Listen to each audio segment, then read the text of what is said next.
Hello and welcome to everyone. आज हम Cauchy mean value theorem का पार्ट सेकंड कर रहे हैं। इससे पहले के वाले सेशन में हमने क्या किया था, हमने कॉची मीन वैल्यू थ्योरम का जो एक्चुअल में कॉन्सेप्ट होता है, आप इसको थ्योरम भी हमने कहा था। ये जो थ्योरम एक्चुअल में होता है, इसमें मैंने आपको 3 पॉइंट्स बताए थे। सबसे पहला कि फंक्शन जो होना चाहिए कंटिन्यूस होना चाहिए। सेकंड क्या था, वो डिफरेंशिएबल होना चाहिए ओपन इंटरवल ए और बी।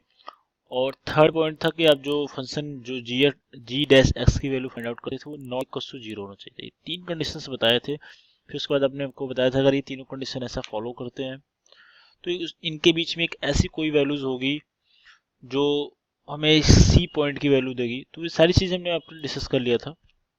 आज हम इसके बेस पे कुछ क्वेश्चंस करेंगे जिससे आपको चीज़ों की अच्छे से क्लियरिटी हो जाएगी और इस थ्योरम का यूज़ करना आप सीख जाओगे। ठीक है, पहले हम बेसिकली देख लेते हैं एक्चुअली इसके प्रीवियस वीडियो हमने क्या क्या डिस्कस किया था। सबसे पहले देखो, हमने तीनों ये पॉइंट्स डिस्कस किए थे, तो आप इसको एक बार रिकैप में देख सकते हो। ठीक है, उसके बाद हमने आपको बताया था एग्जिस्ट करता है एक लिस्ट पॉइंट, इसको सी कहते थे। ठीक है, और एक आपको मैंने फाइनल एक्सप्रेशन बताया था जो कि आपका F of B minus F of A over G of B minus ji of A को एफ डैश सी ओवर जी डैश सी। और उसके बेस से मैंने आपको थोड़ा सा एग्जाम्पल देके समझाने की चीज़ों को कोशिश की थी। ठीक है, और इसको क्वेश्चन करने की कोशिश की थी। ठीक है, अब हम आज क्वेश्चन एक देखते हैं जो कि एग्जाम ओरिएंटेड क्वेश्चन एग्जाम में आया हुआ है, और इसको मैं कुछ ग्राफ मेथड से भी आपको समझाने की कोशिश करूंगा, जिससे इस एक क्वेश्चन से आपको बहुत सारी चीजें इस वाले क्वेश्चन से समझ में आने वाली है।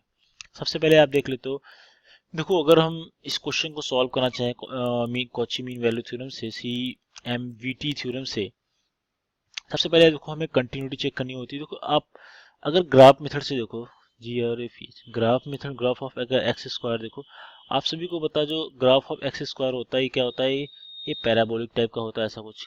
आप ये देख लो, कंटिन्यूअस है हर जगह पे, किसी पॉइंट पे ऐसा नहीं कि कट कर रहा है। तो ये क्या है, कंटिन्यूटी आपको दिखा रहा है तो कंटिन्यूअस है।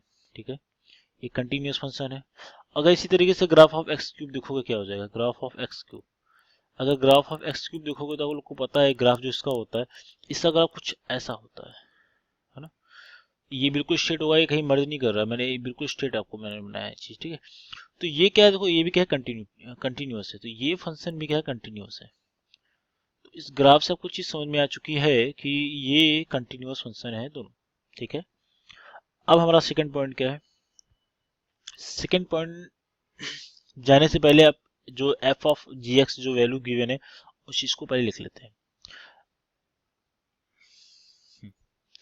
हमें क्वेश्चन में गिवन है f of x equal to कितना है, एक्स स्क्वायर है, और g of x equal to क्या है, एक्स क्यूब है। ये आप एज्यूम करने का तरीका है। ठीक है, अगर F dash x find out करोगे तो क्या हो जाएगा, आपको पता है इसका डेरिवेटिव फाइंड आउट करोगे क्या हो जाएगा, n into x minus n x n over n minus one होता है। इसको जब सॉल्व करोगे 2x आ जाएगा। इसी तरीके से जी डैश एक्स फाइंड आउट करोगे, जी डैश एक्स फाइंड आउट इसलिए करते हैं कि हमें जी डैश सी की वैल्यू फाइंड आउट करनी होती है, और एफ डैश एक्स इसलिए फाइंड आउट करते हैं कि हमें एफ डैश सी की वैल्यू फाइंड आउट करनी होती है। ठीक है, तो ये हो जाएगा 3x²। हमें चीज़ पता लगी which is for every value of x belongs to कहाँ से कहाँ तक बीच में रहेगी, 1 क्वेश्चन में गिवन है ना। इसका मतलब ये हो गया कि जो x है 1 से तो बड़ा होगा लेकिन 2 से क्या हो जाएगा, छोटा रहेगा। ठीक, ओपन इंटरवल का तो मतलब यही होता है, मैंने आपको इससे प्रीवियस वीडियो में डिस्कस कर दिया है। अब देखते हैं, अगर 1 और 2 के वैल्यू बारे में पता लग गया तो हम क्या कर लेते हैं। ठीक है, तो अगर हम एफ ऑफ 2 की वैल्यू फाइंड आउट करें तो क्या हो जाएगा, ये क्लोज इंटरवल 1, 2 होता है। ठीक है, जो हमारी ये ए की वैल्यू बता रहा है, ये बी की वैल्यू बता रहा है। अब हम चीज़ों को फाइंड आउट करने की कोशिश करते हैं। अगर एफ ऑफ अगर 2 फाइंड आउट करें तो क्या हो जाएगा, ये 2² मतलब 4 हो जाएगा होगा।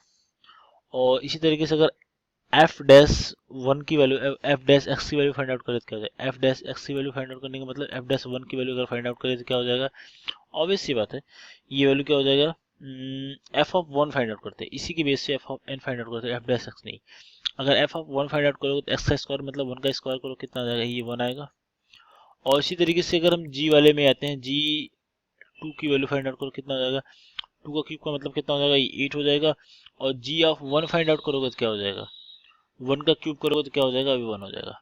अभी हम इसका डेरिवेटिव पे नहीं जा रहे हैं। ठीक है, अब अगर हमें एफ डैश सी फाइंड आउट करना हो, जैसा कि हम फाइंड आउट करते हैं, एफ डैश अगर फाइंड आउट करोगे तो क्या हो जाएगा, यहाँ से तो ये देखो, अब एफ डैश यहाँ से क्या था 2x था, और जी डैश एक्स क्या था 3x² था, तो एफ डैश सी फाइंड आउट कर लेते हैं, क्या हो जाएगा, यहाँ से पहले वाले कंडीशन से क्या मिल जाएगा, ये 2c मिल जाएगा, और दूसरे वाले कंडीशन से क्या मिल जाएगा, जी डैश सी अगर फाइंड आउट करो क्या हो जाएगा, जी डैश का मतलब है 3x², तो सी की वैल्यू रखो तो क्या हो जाएगा 3c² हो जाएगा, होगा।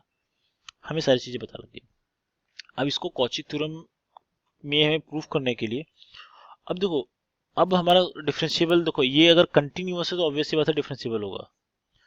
मैं आपको चीजें समझा रहा हूँ, ये कंटिन्यूअस तो आपको दिख रहा है, ये चीज आपको क्लियर हो गई। अगर ये कंटिन्यूअस है तो ऑब्वियस सी बात है डिफरेंशिएबल होगा, सेकंड केस। और तीसरा केस भी हमने चीजें देख ली। तो कोई तीसरा केस का मतलब ये हो गया कि जो मैंने आपको चीजें बताई, तीसरे केस में आप आ जाओ। देखो तीसरे केस में, एक मिनट, तीसरे केस में ये था कि जी डैश एक्स 0 के बराबर नहीं होना चाहिए, तो जी डैश एक्स हमारा 0 के बराबर नहीं हो रहा है। आप देख लो, आप देख लीजिए, जी डैश एक्स हमारा 0 के बराबर नहीं हो रहा है, ये 3x² है, तो ये 0 के बराबर नहीं है। तो हमारे तीनों कंडीशन हमें सेटिस्फाइड करा दिया है। अब इसके वैल्यूज फाइंड आउट कर लेते हैं।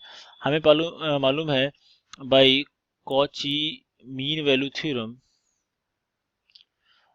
F of B minus F of a, g of B minus ji of a equals to f dash C over ji dash c था, यही था।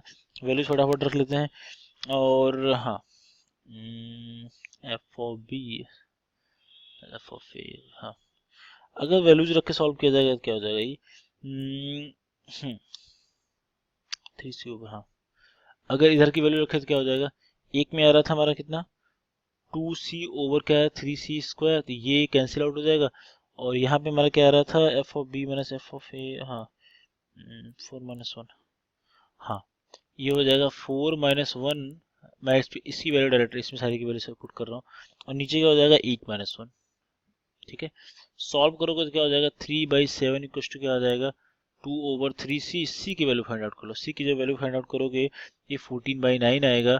आप देख सकते हैं चीज़ों को, 14/9 की अगर वैल्यू फाइंड आउट करोगे तो ये लमसम में आपको चीज़ें दिखेगी, ये आपको दिखेगा 1.55। आप देख सकते हैं जो कि क्या है वो 102, 1 और 2 के बीच में है, जो कि आप इस चीज़ को वेरीफाई कर सकते हो, 1 और 2 के बीच में है। 1.55 क्या है, 1 से तो बड़ा है लेकिन 2 से क्या है छोटा है, तो ये चीज़ें प्रूफ हो गई, और मैं ये करना था। तो this is the manner to solve such type of questions. ये आसान बहुत ज़्यादा है, ठीक है। मैं इससे मुझे लगता है कि आपको एक इस वीडियो से ही, इस क्वेश्चन से ही आपको सारे के सारे कॉन्सेप्ट क्लियर हो गए होंगे। और इट्स वेरी इजी यार, इससे कुछ आपको बेसिकली चीज़ों को केवल माइंड में रखना होता है, चीज़ों को सॉल्व करना होता है।